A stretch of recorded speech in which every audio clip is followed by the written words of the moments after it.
बढ़ो, आगे बढ़ो, हम तुम्हारे साथ है. क्या बात. मंचकावरती उपस्थित जिल्ह्याचे असणारे सर्वच पदाधिकारी, ज्यांनी आपल्या समोर मनोगत व्यक्त केले असे असणारे सगळे वक्ते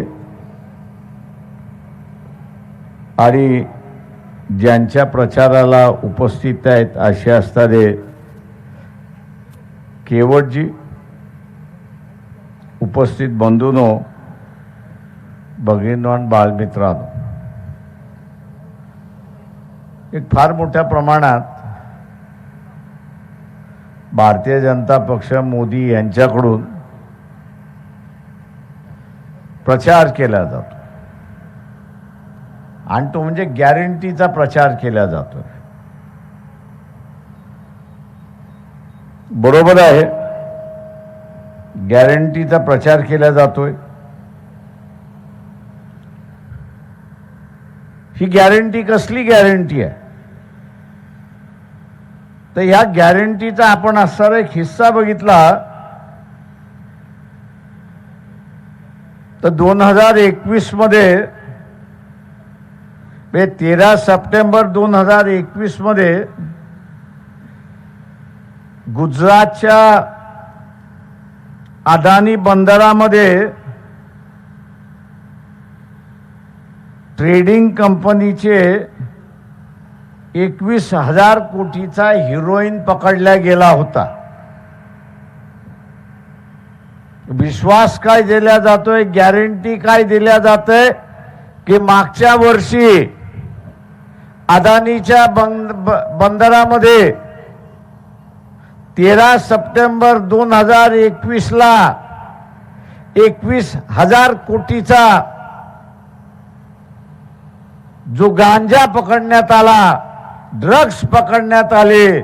मला पुन्हा 5 वर्ष द्या, 2024 ते 2029 पर्यंत त्या कालावधीमध्ये 21,000 कोटी नाही तर 52,000 कोटीचा ड्रग्स या देशामध्ये आणल्याशिवाय राहणार नाही. ही गॅरंटी नरेंद्र मोदी आपल्याला देतात आहे, हे लक्षात घ्या. गॅरंटीचं सरकार आहे. ड्रग्सची जशी गॅरंटी दिली आहे तशी महागाईची गॅरंटी देतात. 30% महागाई वाढवली त्याची गॅरंटी मोदी देतात आहेत. या देशामध्ये एकच कुठलं तरी कडधान्य घ्या किंवा लोकांच्या वापरातला असणारा एखादं वस्तू घ्या. यावेळेस मार्च महिन्यामध्ये टमाटा घेण्यात आला. अचानकपणे टमाटा गायब झाला आणि महिन्याभरानंतर पुन्हा टमाट्याचा भाव खाली पडला. मी एका शेतकऱ्याला विचारलं, अरे बाबा आता महिन्याच्या महिन्याला टमाटा येतो का? तो म्हटला, साहेब तुम्हाला वेळ लागले का? म्हटलं हा वेळ लागलेला आहे म्हणूनच विचारतोय. तो म्हटला असा प्रश्न का करताय? अरे म्हटलं मार्च महिन्यामध्ये फेब्रुवारी मार्च मध्ये टमाटा आला 15 रुपयाने 20 रुपयाने शेतकऱ्याकडून घेतला आणि आता असताना तो 125 रुपये किलो पर्यंत गेला आणि महिन्याभरानंतर पुन्हा तो 25 रुपयावरती आला. आणि म्हणून तुला विचारतोय की ह्या महिन्यामध्ये नवीन टमाटा आला का? तो शेतकरी मला सांगत होता, साहेब नवीन टमाटा आलेला नाही पण मोदीने दिलेली गॅरंटी आहे एवढं लक्षात घ्या. तो शेतकरी मला सांगत होता की मोदीची असणारी गॅरंटी आहे की दर वर्षामध्ये एक कुठला तरी माल घ्यायचा, त्याचा भाव वाढ करायचा आणि लूट करायची, ही मोदीची गॅरंटी आहे. हे आपण असताना लक्षात घ्या. त्यांनी मला हिशेब करून सांगितला. तो म्हटला आज टमाट्याचे भाव काय? तर मी म्हटलं 25. महिन्याभरापूर्वी कितीने घेतलेत? तर म्हटलं 125.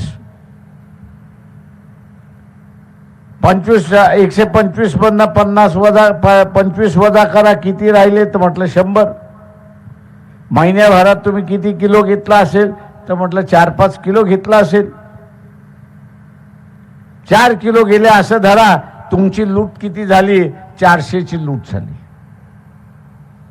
तर म्हटलं माझ्या गावात 1000 लोक जातात. या महिन्याभरात लूट किती झाली आहे माझी? माझ्या गावामधली किती झाली लूट? कोणाचं गणित चांगलं आहे का? तुम्हाला शिकवायचंय मला नाही शिकवायचंय. त्यांनी मला शिकवलं, आता मला तुम्हाला शिकवायचंय. कितीला लूट झाली?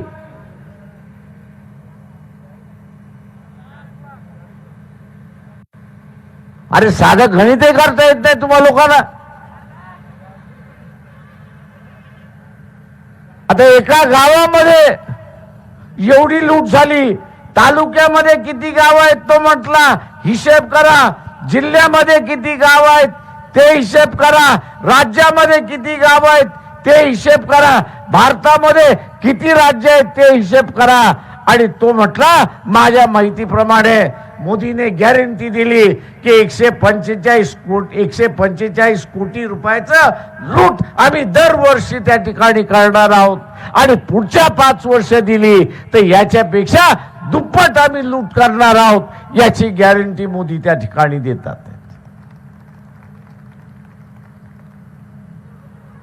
त्या साध्या शेतकऱ्याला कळलं. पण तुम्ही आम्ही सगळेजण शिकलेली माणसं, व्यवहाराची माणसं, शहरामध्ये राहणारी माणसं, त्यांच्या लक्षात आली नाही की टमाटा येण्याचा सीझन असतो.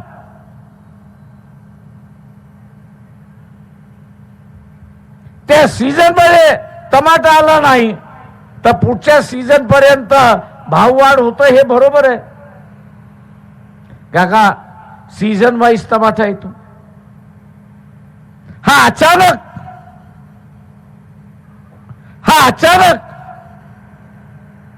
महिन्यामध्ये टमाटा गायब होतो आणि अचानक पुन्हा टमाट्याचा भाव पडतो.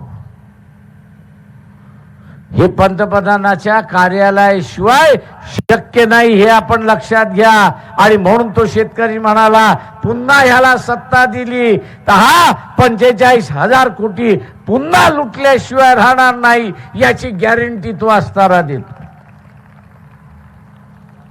मित्रो, मोदी दुसरी गॅरंटी काय देतोय?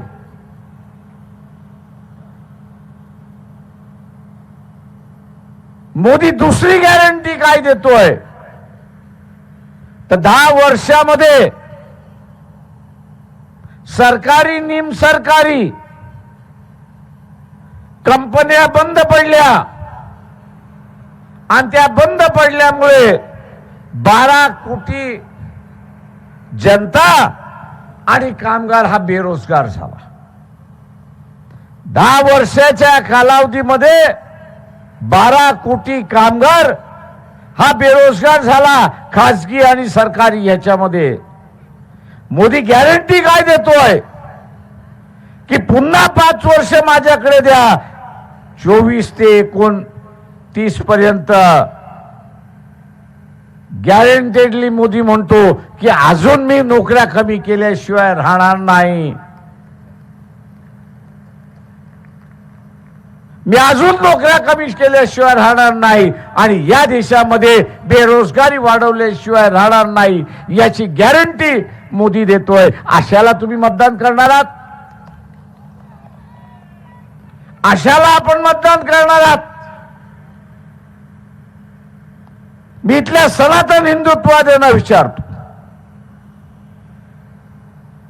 इथल्या संघाच्या स्वयंसेवकांना विचारतो, तुम्ही कसली गॅरंटी देताय?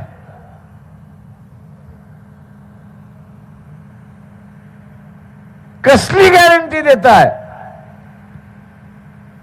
शासकीय आकडे आहेत, माझे आकडे नाहीत, की 2014 ती माहिती येण्यापर्यंत 4 महिने अगोदर पर्यंत या देशामध्ये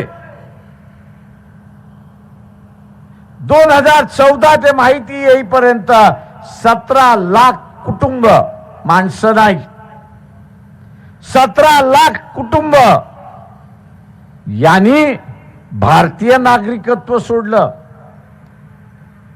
नागरिकत्व सोडलं, देश सोडले आणि बाहेर निघून गेले, की ज्यांची मालमत्ता कमीत कमी 50 कोटीची होती. मोदी गॅरंटी काय देतोय? या 10 वर्षाच्या कालावधीमध्ये फक्त 17 लाख कुटुंब भारतीय नागरिकत्व सोडून गेले. ते मुसलमान नव्हते, ते ख्रिश्चन नव्हते, ते सगळे हिंदू होते. मला पुन्हा सत्ता द्या, मी तुम्हाला गॅरंटी देतो की 17 लाखाच्या ऐवजी 20 लाख कुटुंब या देशातून निघून जातील, अशी असणारी परिस्थिती त्या ठिकाणी निर्माण करू. मी या सनातन हिंदुत्ववाद्यांना विचारतो, इथल्या संघाच्या स्वयंसेवकांना विचारतोय, तुम्हाला लाज वाटत नाही मोदीसाठी मतं मागायला? तुम्हाला लाज वाटत नाही मोदीसाठी मतं मागायला? की हिंदूंचं राज्य म्हणून तुम्ही घोषित करायला निघालाय, हिंदू राष्ट्र म्हणून तुम्ही घोषित करायला निघालाय, आणि त्याच राज्यांमध्ये आज हिंदूंना पलायन करावं लागतंय, देश सोडून जावं लागतंय, अशी परिस्थिती आहे. कुठच्या तोंडाने तुम्ही असं म्हणणार आहात?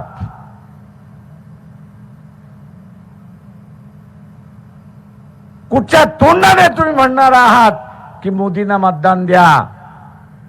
मतदारांनो, सावधतेचा इशारा मी आपल्याला असताना देतोय. जे गेले ते गेले. तुमचा नंबर लावायचा असेल मोदीला मतदान द्या, आणि तुम्हाला तुमचा नंबर लावायचा नसेल तर केवळ यांना असणारं मतदान द्या, अशी अपेक्षा मी आपल्या सगळ्यांना या ठिकाणी बाळगतो. संजय केवट यांना मतदान द्या असं मी या ठिकाणी मानतो. ही माणसं गेली का? हे कुटुंब गेलं का? त्यांना भीती होती की आपली बापदाद्याने कमावलेली इज्जत, आपल्या बापदादाने कमावलेली इज्जत हा माणूस ईडीच्या माध्यमातून, सीबीआयच्या माध्यमातून, इन्कम टॅक्सच्या माध्यमातून धुळीस मिळवेल. आपल्या बापदाद्याची इज्जत जाण्याच्या अगोदर आपण हा देश सोडावा, अशी परिस्थिती.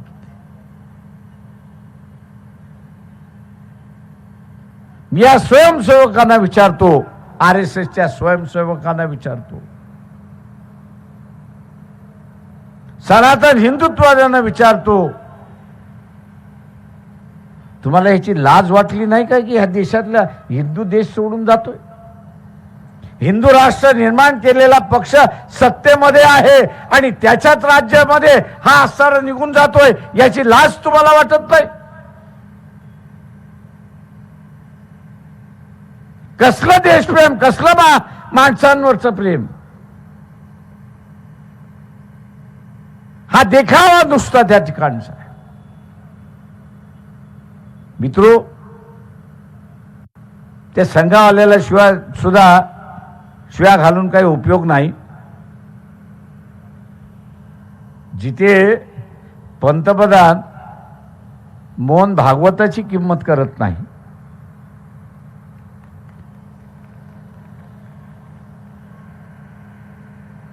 मी संघवाल्यांना सांगतो, मोहन भागवताला आवाहन करतो की मोहन भागवत, तुम्ही मोदींकडे वेळ मागितला, त्यांनी भेटायचा तुम्हाला वेळ दिला का हा सांगा, आणि तुमची 2 वर्षामध्ये भेट झाली का हे तुम्ही असताना सांगा. संघाशी भांडण आहे आमचं, मान्य आहे, मतभेद आहेत, आम्ही त्याला मान्य करणार नाही, ते आम्हाला मान्य करणार नाहीत, हे बरोबर आहे. पण तो तुम्हाला भेटला का याचा खुलासा करा.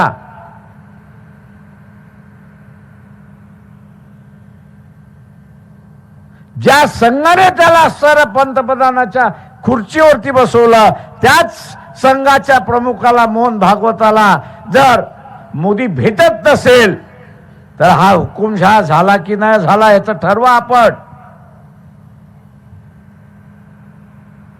हा हुकुमशहा झाला की नाही झाला, माझ्या शब्दामध्ये हा हुकुमशहा झाला अशी असणारी परिस्थिती आहे. लोकशाहीमध्ये हुकुमशहा राहणार का याचा निर्णय या 19 तारखेला या मतदारसंघामध्ये आपल्याला द्यायचा आहे. मित्रो,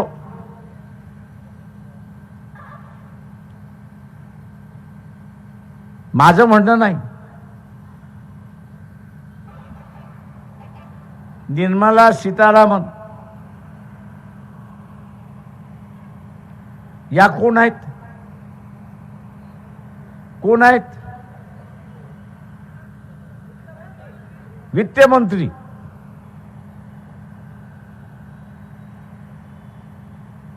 तिच्या यजमानाची असणारी सोशल मीडियावरती एक 4 दिवसापूर्वी मुलाखत आहे.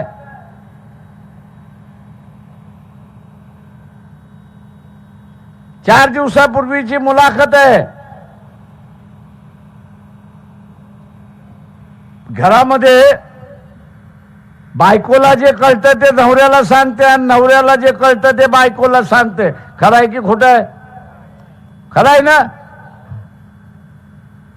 आता जे निर्मला सीतारामनला कळलं, बोलता येत नाही, मंत्री आहे,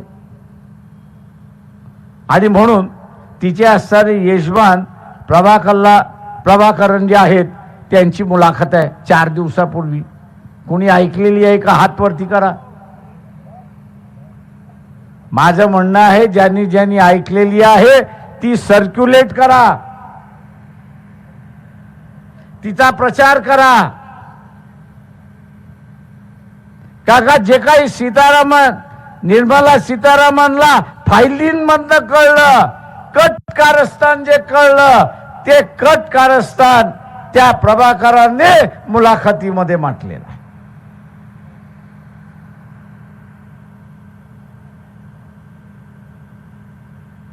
त्या कट कारस्थानाचा भाग म्हणून त्यांनी असताना सांगितलं,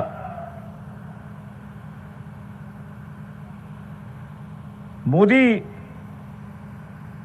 हा जर पुन्हा पंतप्रधान झाला 2024 तर 29 या कालावधीमध्ये मोदी पंतप्रधान झाला तर या देशाचा नकाशाच कसा होता हे तुम्हाला ओळखता येणार नाही.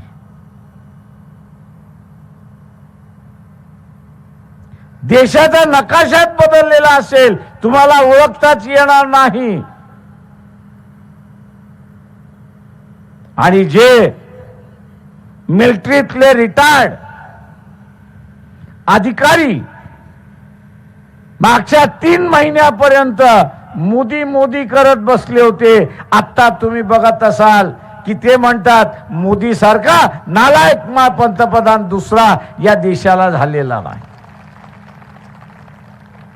आणि त्याची ती कारणं देतात. ते असं म्हणतात की चायना लडाख मध्ये आपल्या छाताड्यावरती येऊन बसलेला आहे. आर्मी काहीतरी करायला मागते, पण पंतप्रधान 56 इंचाची छाती, ते म्हणतात 2 इंचाची झाली अशी परिस्थिती आहे. आदेशच द्यायला तयार नाहीये. आदेश द्यायला तयार नाहीये. आणि तेवढं दुसऱ्या बाजूला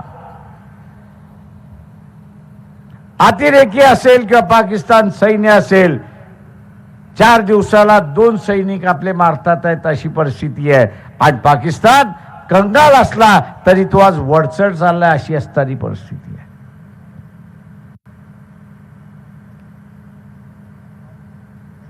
आपल्याला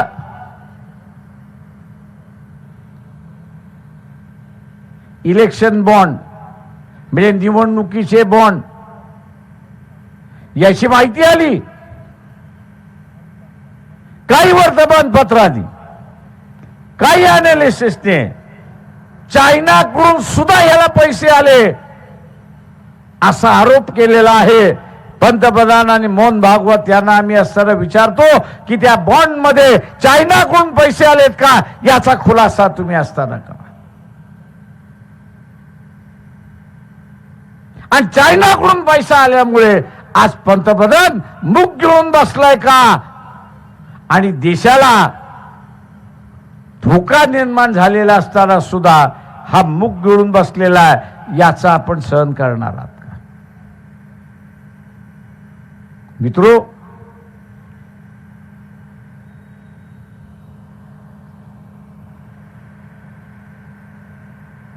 तो प्रभाकरन त्या मुलाखतीमध्ये म्हणतो की देशाचा नक्षा बदललेला असेल म्हणजे हे आम्ही गृहीत धरायचं का की ह्याला असताना पुन्हा पंतप्रधान केला तर लडाख हा असताना आणि सिक्कीमचा भाग हा चायनाला हा देऊन टाकणार आहे.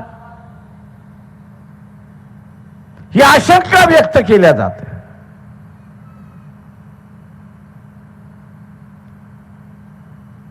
काश्मीर मधला कुपवाडाचा इलाका जो आहे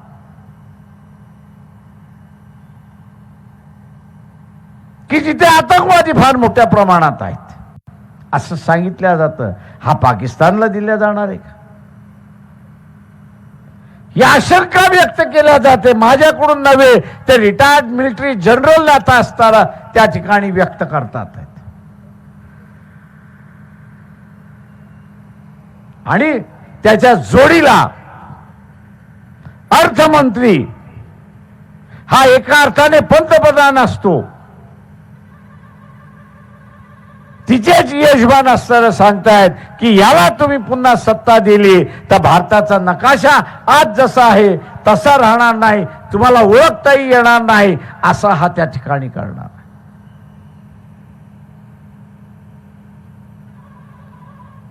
एकंदरीत हे स्टेटमेंट सरकारचं असताना स्टेटमेंट मी त्या ठिकाणी धरतो. तो त्याच्या मुलाखतीत दुसरं असं म्हणतो की सावध रहा, सावध रहा. जे गोध्रामध्ये झालं आणि जे मणिपूरमध्ये झालं, जे गोध्रामध्ये झालं आणि जे मणिपूरमध्ये झालं त्याची पुनरावृत्ती याला तुम्ही पंतप्रधान केलं 2024 ते 2029 पर्यंत याला पुन्हा पंतप्रधान आपण जर केलं तर भारताच्या ठिकठिकाणी गोध्रा आणि मणिपूर घडल्याशिवाय राहणार नाही, तो खात्रीला त्या ठिकाणी सांगतो. इथल्या मतदारांना विचारतो, तुम्हाला शांततेत जगायचं आहे की अशांततेत जगायचं आहे? शांततेत जगायचं असेल तर संजय केवट यांना असणारं मतदान द्या, आणि अशांततेमध्ये जगायचं असेल तर खुशाल बीजेपीला मतदान द्या. ठरवा तुम्हाला कशामध्ये जगायचं आहे. आम्ही शांततेमध्ये जगणार आहोत आणि म्हणून संजय केवट यांना असणारं मतदान देणार. तो पुढे त्याच्या मुलाखतीमध्ये जाऊन सांगतो की 2024 ही शेवटची निवडणूक, 2029 ला निवडणूक होणारच नाही. त्यांनी सावधानतेचा इशारा दिला. कोणी दिला? तर अर्थमंत्र्यांनी दिला, हे लक्षात घ्या. शब्द हे तिच्या पतीकडून आले असतील, पण माहिती हे तिने दिलेली आहे हे असताना लक्षात घ्या. ही माहिती आल्यानंतर सुद्धा तुम्ही मोदींना वरती विश्वास ठेवणार असाल तर मग राम भरोसेच या देशाचा असं मी त्या ठिकाणी म्हणणार आहे. जाणीवपूर्वक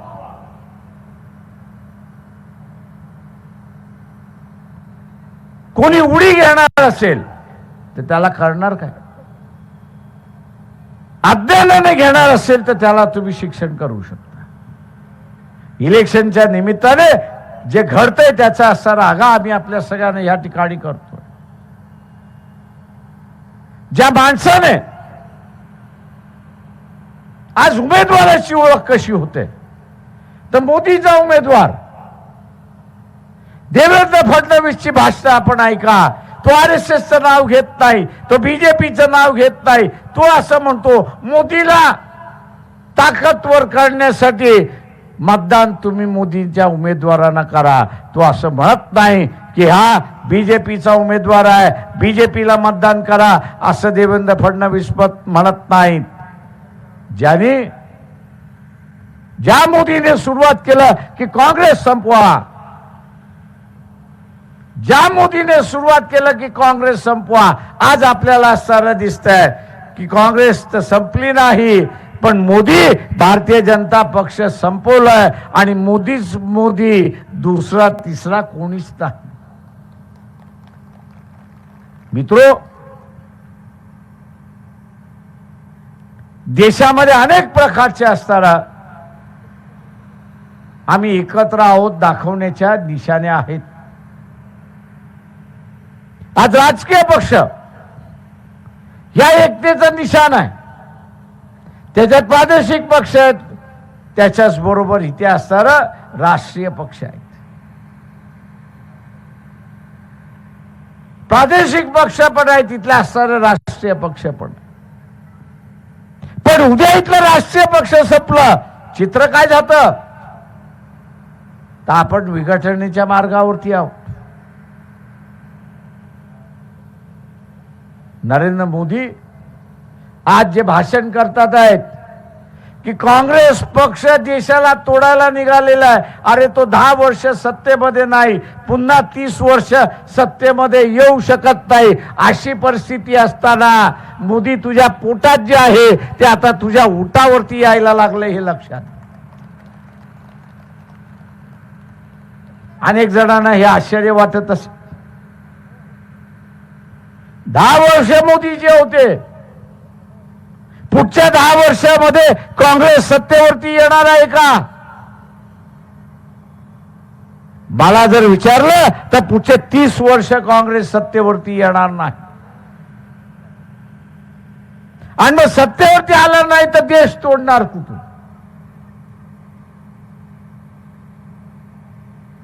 आणि म्हणून मोदींनाच या देशाचं वाटोळं करायचं आहे.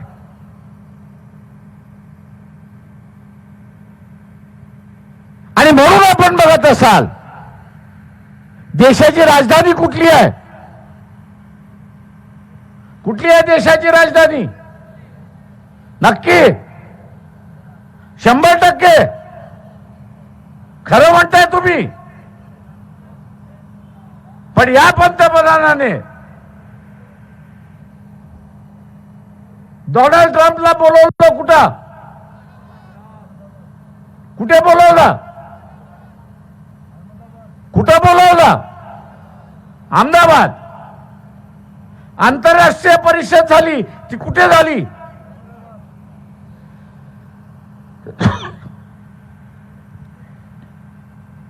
एक तरी कार्यक्रम महाराष्ट्रात झाला का आंतरराष्ट्रीय? म्हणजे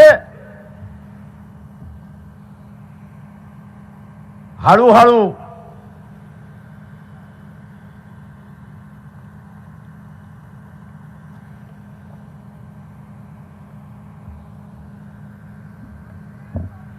हळूहळू दिल्लीला सुद्धा तो मिटवायला लागलेला आहे. आंतरराष्ट्रीय कार्यक्रम दिल्लीमध्ये होण्याच्या ऐवजी ते आता अहमदाबाद मध्ये होतात आणि गुजरात मध्ये होतात. जपानचा पंतप्रधान आला, कुठे आला? गुजरात मध्ये आला. 1,00,000 कोटीची असणारी रेल्वे लाईन कुठून टाकली? तर गुजरात मध्ये टाकली. या देशाचे असणारे बँक बुडवणारे कुठले आहेत? कारवाई झाली का?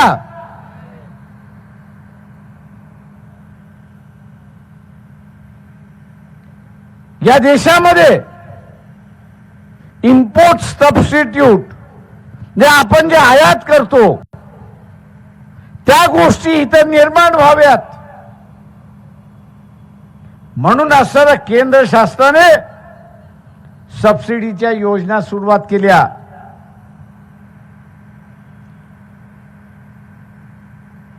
$72,000 कोटी 72,000 कोटी या इम्पोर्ट सबस्टिट्यूट मध्ये वाटण्यात आल्या. त्याच्यापैकी 90% हे गुजरात राज्याला मिळाले, हे लक्षात घ्या. मोदी हा काही देशाचा पंतप्रधान नाही. मोदी हा गुजरातचा पंतप्रधान आहे, हे आपण असताना लक्षात घ्या. आणि म्हणून मुंबई ही आतापर्यंत सांगितलं जात होतं की इकॉनॉमिक कॅपिटल आहे, अर्थ कॅपिटल आहे. आज तिथली सुद्धा ऑफिसच गुजरात मध्ये घेऊन चाललेली आहेत.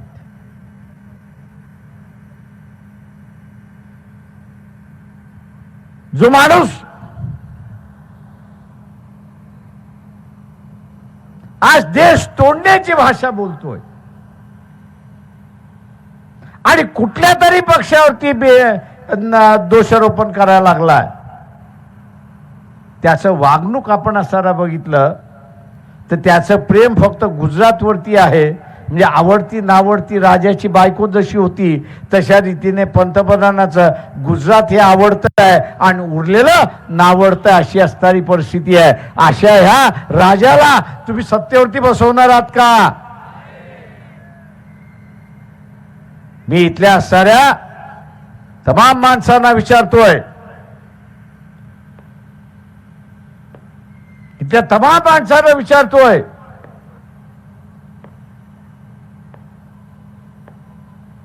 की या सरकारचं जे वागणूक आहे हे एका दारुड्याचं वागणूक आहे, एवढं लक्षात घ्या. हे बी वाढत नाही.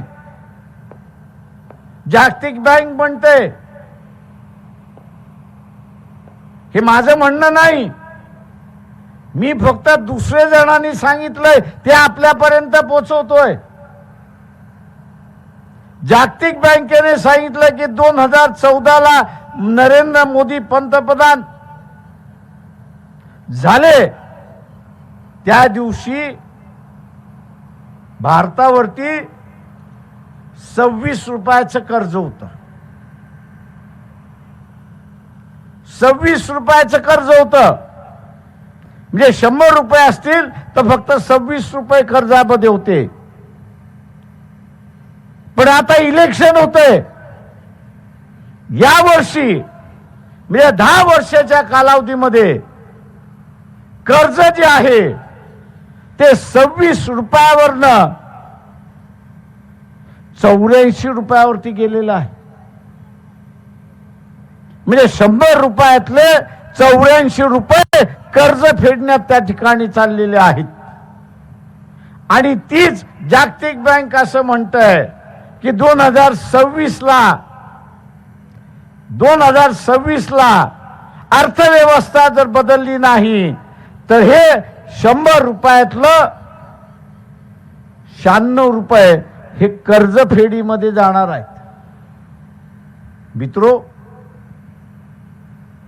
एखाद्याचं उत्पन्न 20,000 असेल असं धरून चालू,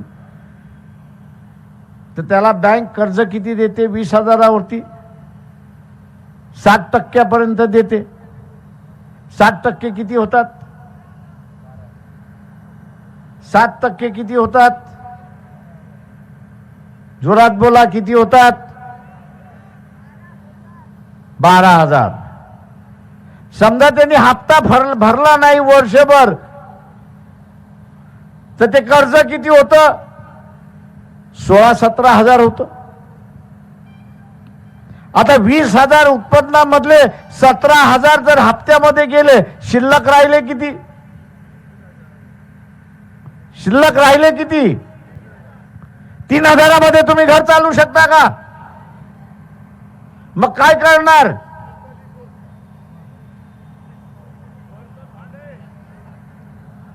घरातली भांडी, घरातलं फर्निचर, बायकोचे दागिने, वाडवडिलांचे असणाऱ्या ठेवी, या सगळ्या विकायला काढता. आता 2026 मध्ये 4 रुपये राहणार आहेत, देश चालणार आहे का?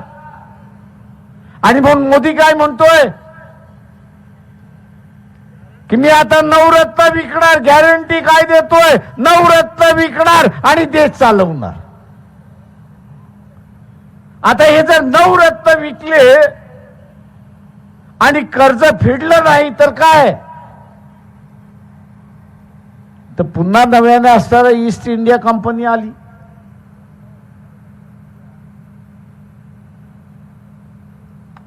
मला माहित नाही आपल्या किती जणांना माहित आहे, चंद्रशेखर ज्यावेळेस पंतप्रधान होते, चंद्रशेखर ज्यावेळेस पंतप्रधान होते त्यावेळेस आपण जे आयात केलं त्याचे पैसे द्यायकडे आपल्याकडे नव्हते. पैसे द्यायला आपल्याकडे नव्हतं. पण कोणीही आपल्यावरती दावा दाखल केला नाही. कोणीही दावा दाखल केला नाही. त्याचं कारण की हे नवरत्न होते. या नवरत्नामधला 10% हिस्सा जरी विकला तरी त्यांना माहित होतं की आपलं कर्ज फेडून भारताकडे अजून निधी राहिला असता. आणि मग चंद्रशेखरने सोनं जे आहे बँक ऑफ इंग्लंड मध्ये ठेवलं, कर्ज काढलं आणि फेडून दिलं. अशी असणारी परिस्थिती आहे. पण चंद्रशेखरने या नवरत्नाला कधीच हात लावला नाही. अशी असणारी परिस्थिती आहे. का ही सोन्याची कोंबडी आहे. ही जी आहे सोन्याची कोंबडी आहे. सोन्याची कोंबडी कोणीच विकत नाही. का ती दर दिवशी अंडा देते. नरेंद्र मोदी आपण बघत असाल की सोन्याची कोंबडीच विकायला निघालेला आहे. हा दारुड्यासारखा आहे की नाही? मग या दारुड्यासारख्याला तुम्ही पंतप्रधान करणार आहात का? मी सर्वसामान्य माणसाला असणारा विनंती करतोय की हे जे चाललेलं आहे की मोदी शिवाय दुसरा कोणच नाही. अरे त्याच्यापेक्षा फार चांगली माणसं त्या बीजेपी मध्ये आहेत. तो सडवतो एवढं लक्षात घ्या. विरोधक आहेत बीजेपी आमचे, मान्य आहे मला.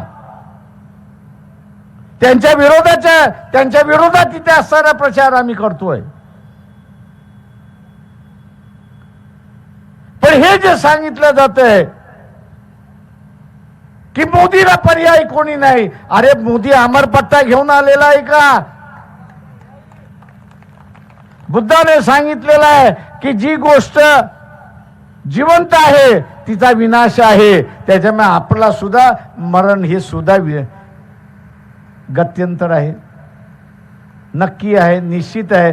तसं मोदीचं मरण सुद्धा निश्चित आहे. आणि म्हणून सामान्य माणसाला म्हणतो मोदी मेल्यानंतर हा देश संपणार आहे का? तो चालत राहणार आहे. त्याच्यामुळे हे जे सांगितलं जातं की मोदी शिवाय देश चालू शकणार नाही,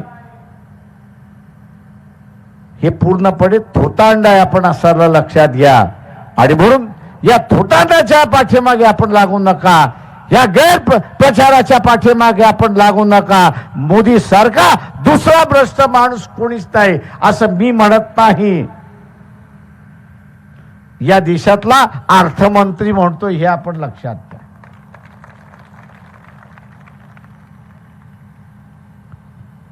जे निवडणुकीचे बॉन्ड मार्फत पैसा कमवलेला आहे तो कसा कमवला? भंडाऱ्यामध्ये किती दादा आहेत मला सांगा? शहरामध्ये वसुली करणारे किती दादा आहेत? पाठल्यावाल्याकडून, भाजीपालेवाल्याकडून, दुकानदाराकडून आहेत की नाही? दमबाजी देऊन करतात ना वसुली. पंतप्रधानांनी वसुली करण्यासाठी काय केलं? ईडी वापरली, सीबीआय वापरली, इन्कम टॅक्स वापरलं. आता त्या दादामध्ये आणि मोदीमध्ये काय फरक आहे का? नाही ना. त्या दादाला आपण निवडून देतो का? मग या चोराला कशाला निवडून देत आहे? आणि म्हणून मी तो त्या अर्थमंत्री निर्मला सीतारामन अशी म्हणते की हा जगातला सगळ्यात मोठा फ्रॉड आहे. निवडणुकीचा बॉन्ड हा सगळ्यात मोठा असणारा फ्रॉड आहे. आणि अशा या फ्रॉड माणसाला आपण मतदान देऊ नका, हे सर्वसामान्य माणसाला माझं असणारं आव्हान आहे. आणि संजय केवट यांचं ऊस कापणारा शेतकरी ही जी निशाणी आहे, या निशाणी समोरचं बटन दाबून आपण त्यांना प्रचंड मताने विजय करा हे आवाहन करतो आणि आपली रजा घेतो. जय भीम, जय भारत.